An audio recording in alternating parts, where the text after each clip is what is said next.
Welcome to True Freedom, a new podcast for you if you're searching, longing, if you know there's something more you need in life. Hi, I'm your host, Richard Stokes, and our guide for this podcast is Bodhi, Aldridge, transformational leadership coach, author, teacher, and great friend of mine. Now, each week we explore a topic or a theme that is likely to matter to you and your life right now. I'll put some questions to Bodhi and he'll share his profound wisdom around that topic.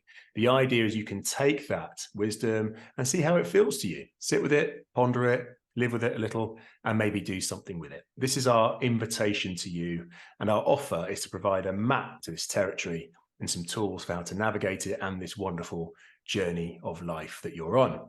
Now, we really invite you to come and play with this podcast. We want to hear from you, your thoughts and questions, and more of that on how to get involved in the show notes. Just to say, we're several episodes into this first series, and the response has been incredible. We love how you're getting involved. You're asking questions about the content that's come up so far. You're making suggestions for future episodes, and you're leaving those all-important reviews on Apple Podcasts. So thank you for that. We are deeply grateful. And please keep sharing, and please keep sharing, and please keep using this amazing wisdom. So this week, we are going to be talking about leadership.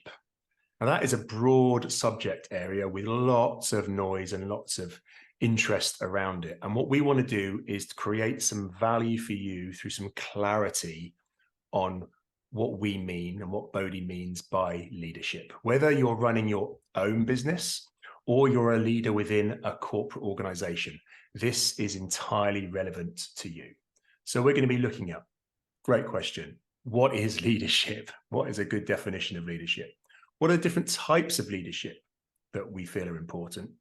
And how importantly can you find the freedom to lead and the freedom to flourish within whatever organization or setup that you're in? As I said, whether you're running your own business or you're working within a bigger corporate structure, there are ways to find that leadership, to ways to find greater freedom.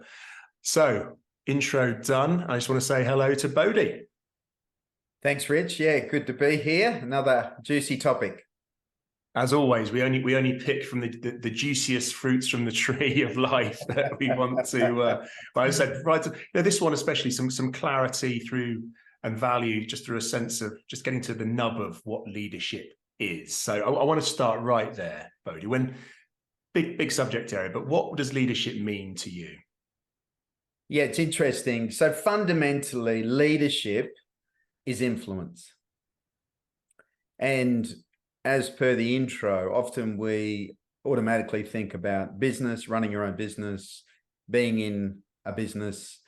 Yet obviously, I work with high-performing athletes. There are leaders in sporting teams. I believe that in family units, there is leadership. And interestingly, across all of that, the influence can be formal and informal. Yeah, so working with a lot of business owners, when I walk into an organization, there may be formal leadership titles, yet the influences, and we all know that word these days, are often the informal influence. If you want to change a system, it's the informal influences that have as big, if not bigger, impact on the system. And they don't necessarily have the titles. And so I believe everybody in a system effectively is a leader because they're influencing the system somehow. Yeah, no, I love that. Absolutely. That leadership is not a title. It's an attitude.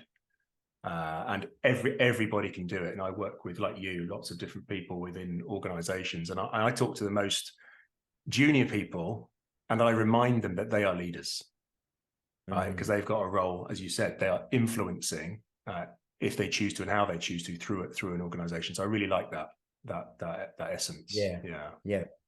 And interestingly, so when we think about freedom, true freedom, certainly most business owners, certainly that I worked with, and I think the studies show that most people either start their own business or buy a business because they're searching for freedom. And in corporate, in organizations, the seduction of leading in a formal role is it will give you more autonomy and freedom. Now, we'll talk about how that plays out, because one Mm. of the things I find with business owners is they start, and they feel like they're running the business, yet unfortunately gets to the point where the business is running them. Right. And so if we really start to unpack this lens of leadership through freedom, hopefully we can show our listeners, a different way.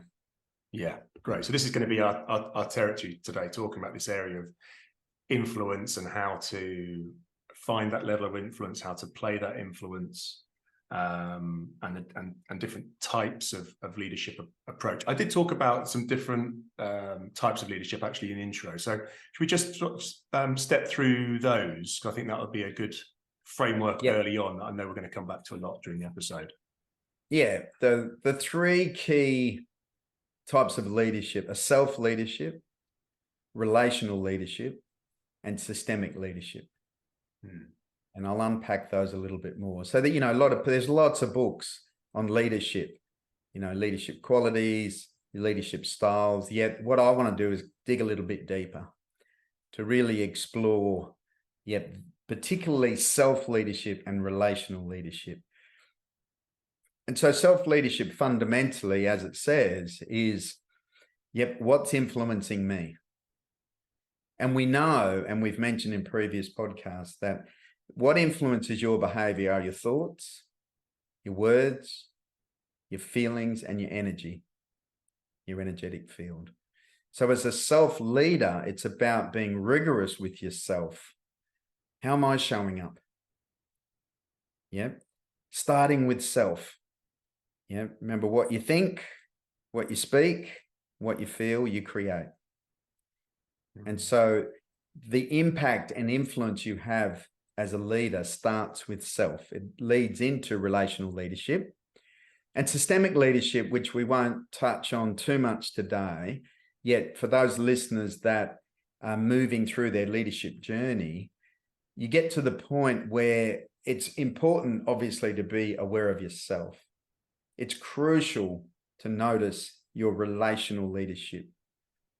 Yet you also then have to be aware of the system or the organization. You're constantly in systemic work, which I've studied intensively, fundamentally the system. Now, whether that's 10 people in a business, or 10,000 people in a corporate, the system is presenting symptoms all of the time, not cause. And again, like going to the doctor, we see these symptoms where people aren't buying in, staff engagement, alignment, purpose, all these. We've got to go back to the cause deeper and deeper. And again, the systemic aspect we may touch on another time in the bigger picture. But I'd like to focus a lot on self and then touch on relational leadership. Yeah. So, given our capacity and our time today, sounds like a sensible approach, because there's enough to bite off today. Okay, so let's start with self then, because I think already in there you mentioned that there's thousands and thousands of books on leadership style. It seems to me often it is a projection of this is how you should be versus, as you're talking about, how you are. Is that fair to say that we're missing a trick straight from the offered leadership? Yeah. And, those styles and traits, we all have it. Yet what informs them, are your thoughts, again, your feelings, your energetic system. You could be the best strategic thinker, but if you're a pain in the butt in the boardroom, then that's not useful. That's not what I would call useful self-leadership. And so a lot of the books are around strategic thinking, decision-making, time management. All of that are useful tools, but what's informing it? And as your listeners know through this series, most people show up running the I'm not good enough. I'm not lovable and valuable. So a lot of those leaders may have most incredible cognitive ability. They may have incredible strategic ability. Again, if they're coming from the not good enough, usually they're not the most influential people that people want to follow. Right. And a simple rule for the listeners is whether you're in corporate or whether you're running your own business, the 80-20 rule. Yeah. So the most successful leaders, the most successful business owners, the aim is to spend 80% of the time where you add the most value, and 20% of the time, obviously, in the rest of the business. But when I work with leaders and business owners, what I find it's the other way around. Yeah. Each of our listeners have a superpower. They know the value they bring to their business, to their organization. And if you really want to get into the flow, remember freedom and flow, hand and glove. Yeah, that's a simple measurement. Where's my time going? Yeah. And the aim is, and certainly when I work with business owners, every business owner I've worked with across the globe, what I say to them, if you spend 80% of your time where you add the most value, how's your business going to go? And they're like, it's a no-brainer. Yeah, it's like, it doesn't mean you don't get the other things done. You don't have to do them. You just have to make sure they get done. Yeah, I mean, just right there, I'm just thinking, if you even do that exercise that you just talked about, where am I spending my time? Because we all have, diaries and calendars, and often we're a bit of a slave to them. But if you start to look at that and go, is that my best use of my time? Am I adding most value when I'm in this sort of role, or applying this sort of skill set? And look at the answer and see what you can do with that. And in my reflection on just what you were saying, what I've observed, both working in corporates and now coaching people in corporates, is almost the further you go up the hierarchy of an organization, the more people find themselves not doing roles that are 80% of their superpowers. It's covering other areas. It's doing all that admin stuff that they don't like to do. It's people who frankly are not great people managers being asked to be people managers when their skills lie in other areas. And this seems symptomatic of lots of organizations. Yeah. And as you know, there's upward leadership and downward leadership, to use that vertical frame, particularly in corporate. Again, the skill is when we get into this self-leadership and when we do the deeper dive into self, and we talk about the energetic self, we talk about the vertical core, we talk about the desires. Yeah, one of the skills is where your passion is, where your desire is, where you add the most value, that energy. Yeah, can I also bring it to the invoices? Can I also bring it to the admin? Can I also bring it to the conversations? Because to be a wholehearted leader, you've got to have the ability from the inside out. Remember, it's always leadership from the inside out. That energy you can tap into at any time. It doesn't mean you spend all your time doing invoices, or doing people management, as you say. Yet once you cultivate and start to master your internal states, then you can bring them to any aspect of your organization. And that's where we really move into mastery, particularly from self-leadership. Okay, so that lovely description there of, obviously we've maybe done the audit, we know where we should be spending our time, and we made this choice. How would you advise people to start to get into that? As I say, making that choice of, this is where I'm going to spend my time. This is how I'm going to start to notice my influence, notice my showing up in a different way. Yeah. Well, again, as we've said in these episodes, the easy measure first up is when you meet the external world. Am I coming from resistance or am I coming from flow? So that's already starting to tell you what's going on from your internal state. Now, if you're in flow, then the simple way when I work with clients is, if you want to know what your values are, show me your diary for the last month. Yeah. So remember, beliefs are what we hold to be true. Values are what we hold to be important. And 90-95% of this is subconscious. So your behavior is giving me the clue. Yeah. I really want to get fit. I just don't go to the gym. I really want to add value through my superpower. I just don't do it. So what's that all about? What's that resistance about? Now, often, particularly in corporate, people can suddenly become the victim. Yeah, I can't because of the boss. I can't because of the culture. Yeah, and it's the same in organizations. I can't because my team won't do it. Yeah, that's just victim energy. You're just at effect of something external. There's no freedom there. We're talking about freedom from the inside out. Yeah, freedom comes from choice. You always have choice from the inside out. It doesn't feel like it, and you may have a story about the consequences, but if you're not present, yeah, and telling your truth, then you're not going to get the outcome. Right. So this sort of, and we're very good, aren't we? And we've talked about this on previous episodes, of going and finding the evidence for what we deem to be true. It's like, my boss isn't going to accept this. The culture of the organization doesn't want us to go this way. And often we know I'm coaching people, it's like, have you asked the question? What happens if you ask the question? Yeah. Guess what? People come back and say, oh, I got a completely different answer than I expected. We're very good at convincing ourselves, as you say, that it's going to be in the negative, that I'm going to get a pushback. Yeah. Our beliefs create our experience. So absolutely, we'll gather evidence. And the 3 keys to self-leadership, presence, purpose, and passion.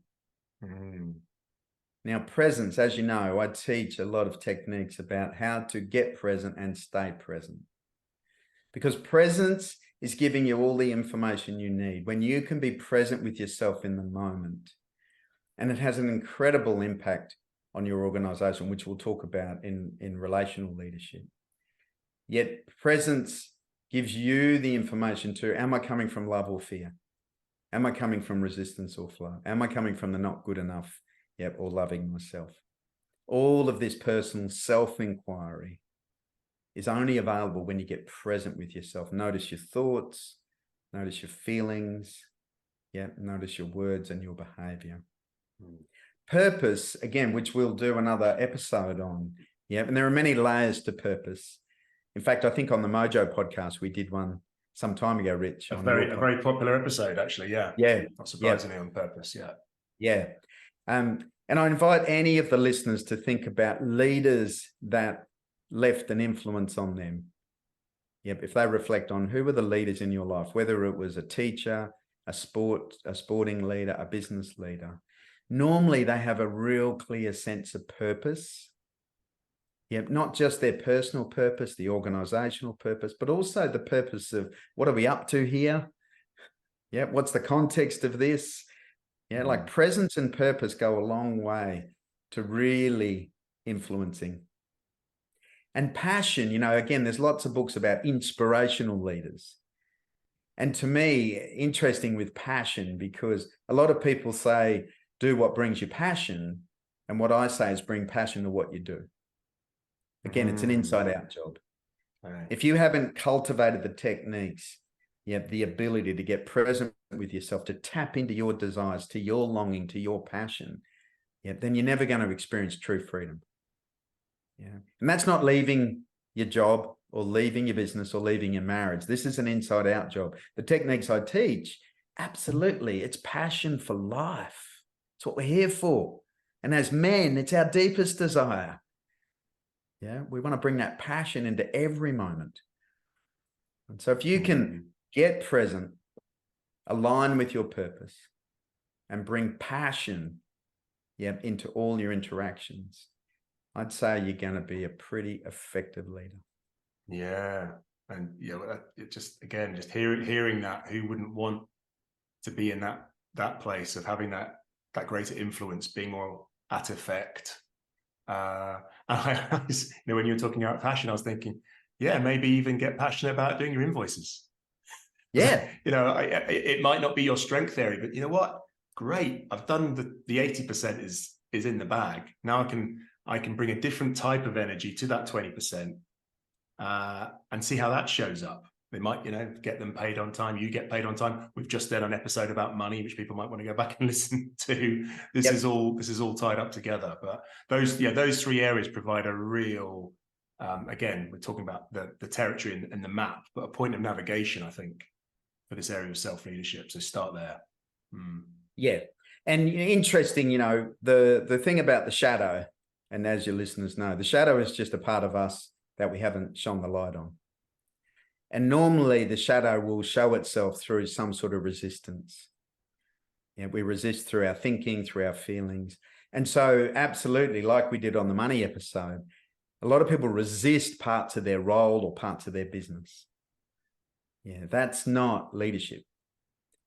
It doesn't mean you love the invoicing. It doesn't mean you're the best at the invoicing, yet you can still bring passion. You can still bring that deeper energetic to all aspects of your business, because again, going back to gratitude, going back to energy, it's all just energy. Yeah. And I think that's again, we talked about the clarity. I think that's a really important point of clarity about true freedom and bringing that passion to areas that, again, it might not be your number one port of call where you want to start off, but it's important for the whole, that everything flows together. So I've got the energy to focus on my 80% and I take care of the 20. I'm not ignoring it. I'm not escaping it. I'm not forgetting about it. I think that, I'm just taking that as a very salutary lesson in what we mean by this true freedom and leadership. Yeah. So if you value your superpower, your behavior is going to align. Again, what we value is what we think is important. If you value your health, you'll be exercising. If you value your relationship, you'll be spending time with those relationships. And so this is where time management can be a useful tool, but if you don't get underneath time management, then it's not sustainable. It's like work-life balance. Life is never in balance. When Apollo 13 went to the moon, it was never on a straight line. It was constantly course correcting. What sits underneath work-life balance, what sits underneath time management is flow. When you get present, when you get in the flow, cultivated from the inside out, there's going to be times when you have to lean into some tough conversations as a leader. There's going to be times when you don't have as much time for the children because you've got a big deal you've got to close. There's going to be, there's going to be times, yet if you're in the flow, you're going to be present with all of it. So when you do have time with your children, you're going to be present. When you do have to close that big deal, you're going to be present. And that's the inside out. And then your behavior starts to align with what your values are, which is, what's my superpower? How much time am I spending with my family? How much time am I spending on my health? The wheel of life, the Dharma wheel for men. It's pretty easy to map where your time's going on all the aspects of the Dharma wheel. Yet the way true freedom lives is I'm flowing through it. I'm not rigid going, I've got a half an hour here. I have to sit down and have a date night with you. And then I've got to go over here. It can feel like that at times, but it's much more powerful if you can get underneath it and get in the flow.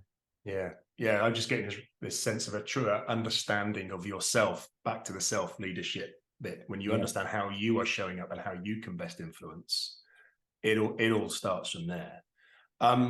Should we change gears and move into the relational leadership now that you talked about? And again, I love how that's, this is about connection and direction.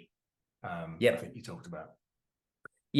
Fundamentally. So relational leadership, relational influence, whether it's your children, your two beautiful boys, your partner, your community, your business.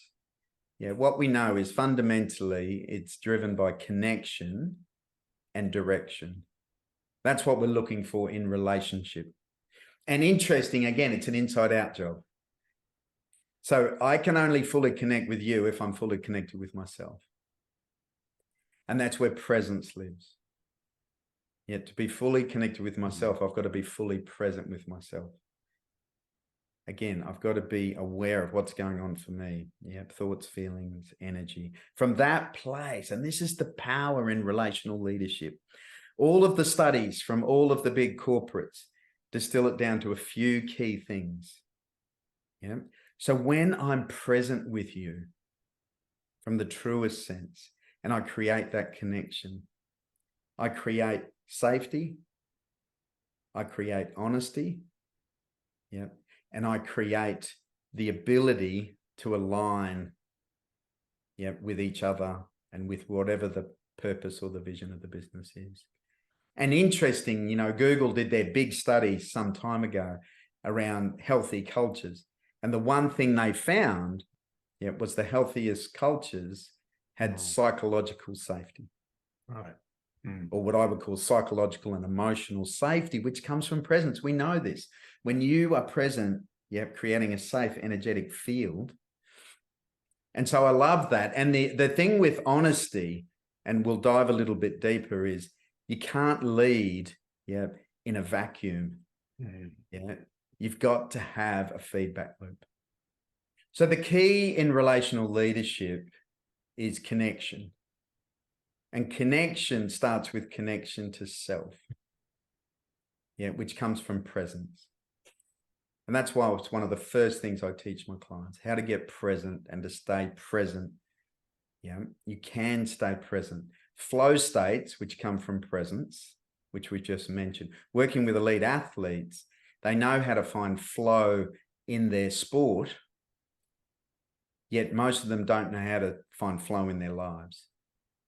And working with them, what I teach them is how to find that flow in their lives.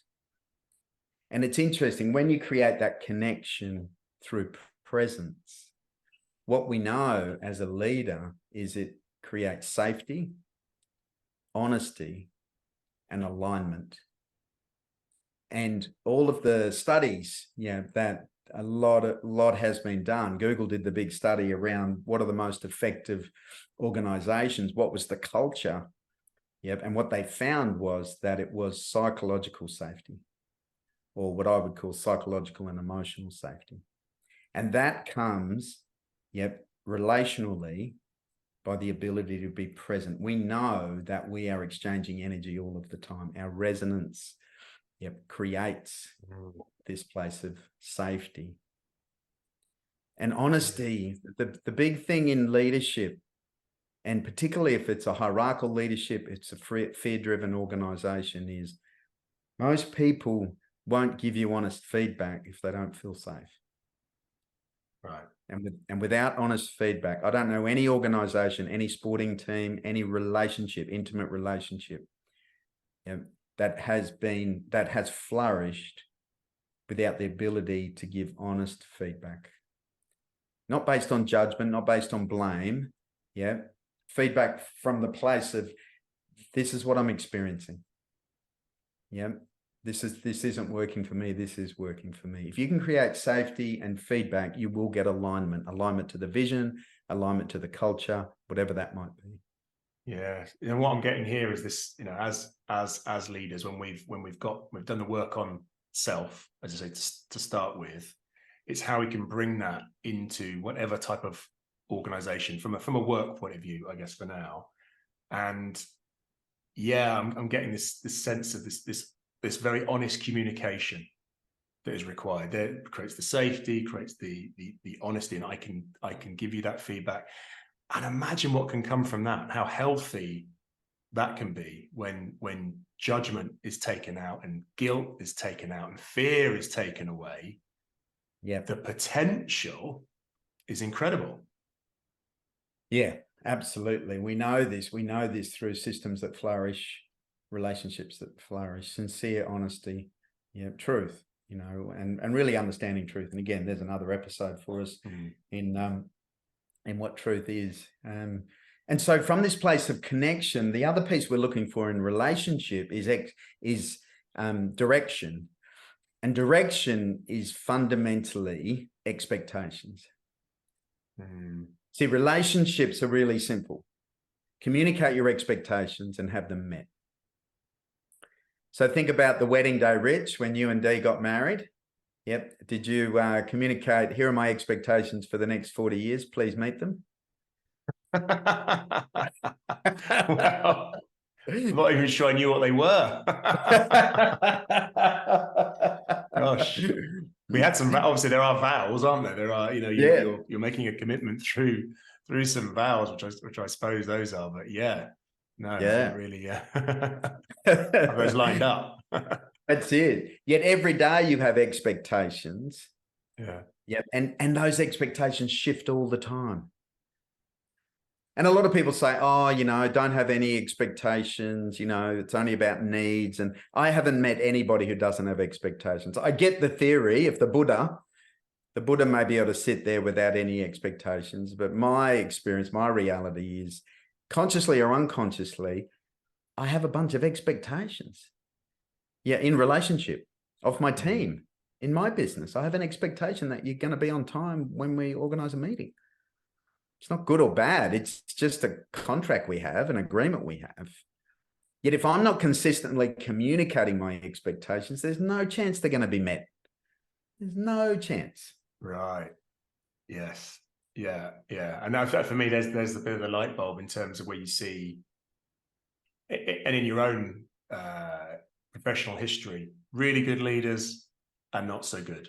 And the really good leaders are, I see it's constant and consistent in their communication. Yep. It's really clear. So I know where I stand. I know what is the expectation of me is, and when I meet that expectation, there's some kind of reward point at that point. And where are not so good leaders, they're not communicating, or they're changing. The goalposts are moving. I mean, one of the most frustrating things for anybody in an organization is, but I thought we were doing that. And now this? When did that happen? Yep. Yeah. Exactly. If you think about, effective communication, again, comes back to that place of being present. Now, when I work with clients, one of the feedback I get is, I don't have time to be present. Have you seen my to-do list? Have you seen what I've got to get done this week? And I get all of that in the content. Yeah, remember, context creates meaning for the content. Yet, what I know is that up to 80% of communication is mopping up miscommunication. Yes. Think about how many times that email just shoots off somebody's desk, how many times you half communicate in expectations, how many times you don't check in with what somebody's heard. And we wonder why we're so busy. And again, working with many, many leaders around the globe, those that have cultivated presence realize that it's much more effective to be present, and to communicate effectively than to be busy and distracted and to communicate ineffectively. And interestingly, you find you actually experience time differently. Right. Yeah. Instead of that old, I'm so busy. A great analogy, the two wood choppers. Yeah. So they both go to the forest. It's a plantation forest, so it's recycled. And they both got a sharp axe at the beginning of the morning, and away they go. They've got a day's work here to chop down as many trees as they can.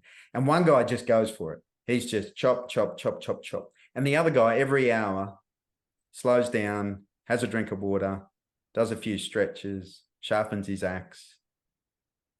And we all know who cuts down more trees. And sharpening your axe is getting present, quietening the mind. Remember, 80,000 thoughts a day, most of them are negative. Yeah, most leaders I know, are running this frantic head bubble, thinking. Yeah, ineffective communication. They're not sharpening their axe because their to-do list, they got so many trees they got to chop down. Yeah, instead of going, maybe if I just sharpen my axe, which is slow your thinking, get present, communicated more effectively, give clear direction to my team.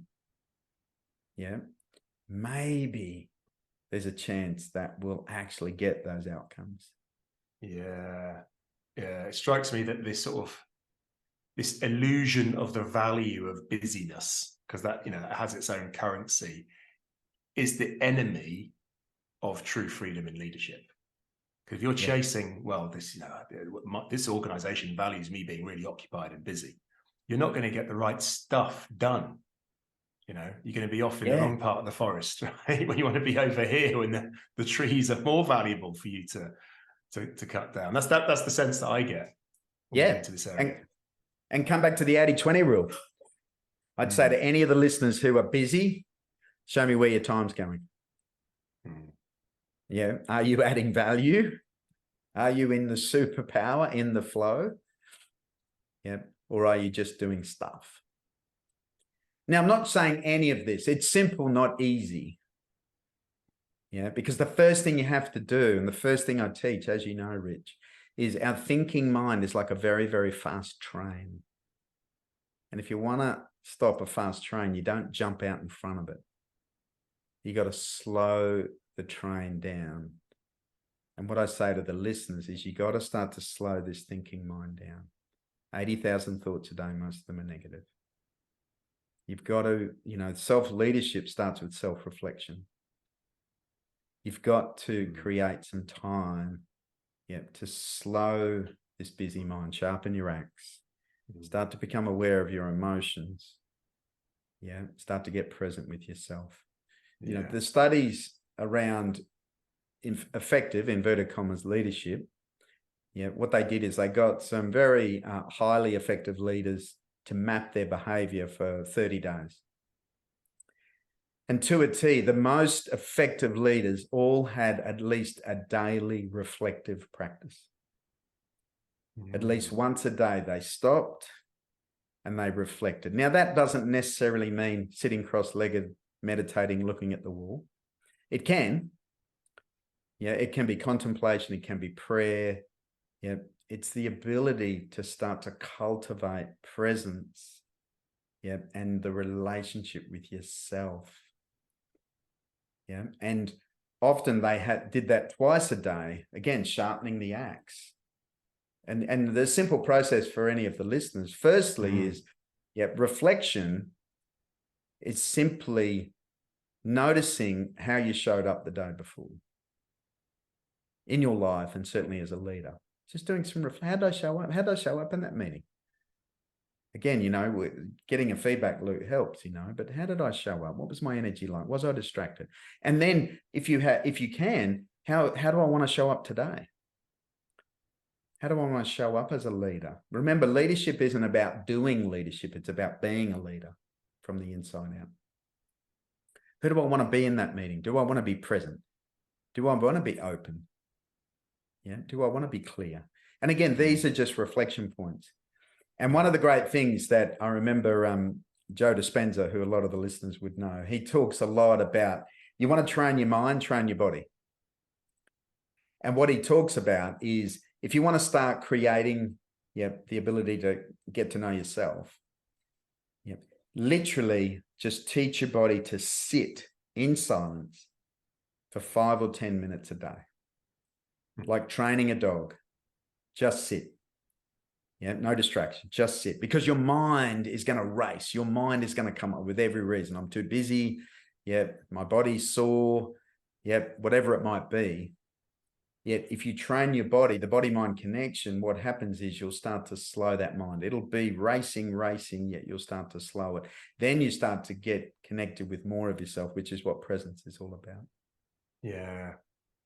Well, you beautifully preempted me there, because I was about to ask, what are the practical tools? Okay, because we've set out the stall here, I think, for what leadership is, the art of self-leadership, how to cultivate it, and the value of that when it comes on. I can lead myself now relationally. How do I want to deploy that? And this notion of, it's got to just slow down, and because the busyness is not valuable. The busyness is a lie, essentially. So where is the truth? And the truth is, it's in my strengths, and I need to spend more time there. And so how do I just slow it down? And I guess, in our being really practical about it, when most of us are back in the office, at least more often than we were, it's finding maybe those times. How can I slow this day down? Because what the words that often come back to me when I'm working with men, especially sort of senior leadership positions, is it's the hamster wheel. I'm just constantly spinning, constantly chasing. So how do I slow down? Yeah, that's it. And it's interesting when people hear slow down, they think they're going to be less productive or less effective. This is where flow comes in. Again, to use the sporting analogy, you watch elite sports people. It's like everything slows down around them. You talk to them, I coach them. It's like they see everything differently. They're 3 steps ahead of the rest of the team because they're present and in the flow. And so if you can cultivate this, which effectively starts by slowing down, getting in the flow, you'll be much more effective. Because what you do is, see, we perceive the world, make decisions, and think we're influencing primarily from our thinking mind, particularly in the Western world. Yeah, and remember the Hindu saying, our thinking mind is a fantastic servant, it's a terrible master. So when you're only perceiving from your thinking mind, you've chopped off from the neck down all of these other incredible relational tools, perception tools, influential tools, intuitive tools, all of this other system, the human system that you become present with. Yep. And you start to realize that, my heart, the heart math studies are incredible. When you walk into a room, your heart is interpreting so much more than your thinking mind about what's going on in the room. Is this safe? Is this not safe? Yeah. Is there something else going on here? What's the energy? What's the emotions? And then your intuition.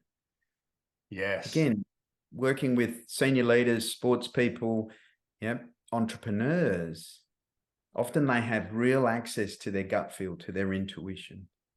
They make much quicker, more effective decisions because they're not caught in their heads. And so these are all the benefits of the ability to, as you say, slow down, get more present, start to perceive the world through all the other senses that are available. Yeah. And remember, coming back to influence and freedom, your influence will be greater and more effective. You will feel more in the flow and freer. And you'll be amazed. You'll be amazed at how your team will respond differently. I was working with a senior COO in a very large organization. And after several sessions where he really committed to his practice, the team came up to him in the meeting and said, we don't know what's going on, but you just feel so different. It's great. You feel calmer. We feel clearer, and all he'd done is just followed 10 minutes a day, just doing the practice. Yeah. And people know this. The energetic exchange is going on all the time. Yeah. Isn't that amazing? Again, we started this with self-leadership, but of course this ripple effect is what I'm seeing as it comes out and out and out. It affects everybody around you in terms of how you can, I guess the why of this is, obviously around freedom, but there's about higher performance, there's about reaching potential. And if you can do that, those things are at your fingertips. They're available to you. When you make that, I say, when you make that choice around what leadership means to you and how to grasp it. Wow. And I think, realizing you have choice is important as well. The hamster wheel, the experience of the hamster wheel is effectively, I'm at effect of the world. Yeah. It's the clients, it's the staff, it's the CEO, it's the whatever. Yeah. And as soon as you become at effect of the world, at some level, you've gone into victim. Yeah. Right. Yeah. Something's happening to me. Yep. And of course, we've got the great drama triangle. You'll be playing in the victim, persecutor, rescuer, somewhere in there. And so anybody who's experiencing feeling like they're on the hamster wheel, what you're really saying to yourself is, I've got no choice. Yeah, I'm the victim here of whatever's going on externally. And nothing wrong with that. It's just if it's not giving you the outcome, then the opportunity is to come over to the place of choice. Yeah, to a different paradigm where you can be at cause. Yeah, and it starts with the inside out. You will change your experience of the hamster wheel. Yeah, if you start to change your internal experience. Yeah. Remember, change the way you look at things. The things you look at change. Wonderful. And I'd love it. One thing, if some of the listeners to this who are on that metaphorical hamster wheel can feel like they can just get off it. Because, as I say, we have a choice to do that. I feel we can. And just on that, Rich, it's not even it's not leaving your job. Yeah. No. The choice is coming from the inside out. Just want to make that clear. It could be leaving your job. It may not be, but yeah. Well, and what you said earlier, I come back to that. It's bringing that passion to what you're doing, because you can do it. Whether it's the invoicing, whether it's working with someone you have a more challenging relationship with. But if you step into that presence and bring that passion, I think you're gonna have a more enjoyable time. And fundamentally, if it's in a work context, if we're enjoying our work more, there is more freedom. There is more freedom, and the beauty is you have freedom to choose that. Like, if our listeners can just I get to cultivate my internal states. Nothing outside of me can make me, inverted commas, feel anything. I choose my feelings. I choose my response. I choose my energetic system. And just that shift is so empowering. That awareness. Yeah. Be the leader you want to be. Yes. Be the leader you want to be. That's our message. Yeah. Well, as I was saying, I think there's so much we could go into here, but we're going to leave it in a containable episode for everybody to go and digest it. As we say, please play with it, think about it, reflect on it, share it, and leave your thoughts by means of contacting the show or via review. We'd really appreciate that. So once again, Bodhi, I always want to thank you for your wisdom and your time and sharing that all with us today. Yeah, thanks so much, Rich. And really support the listeners to find that flow. Yeah. And as you say, be the best version of themselves. Thanks, Bodhi. Thanks, Rich.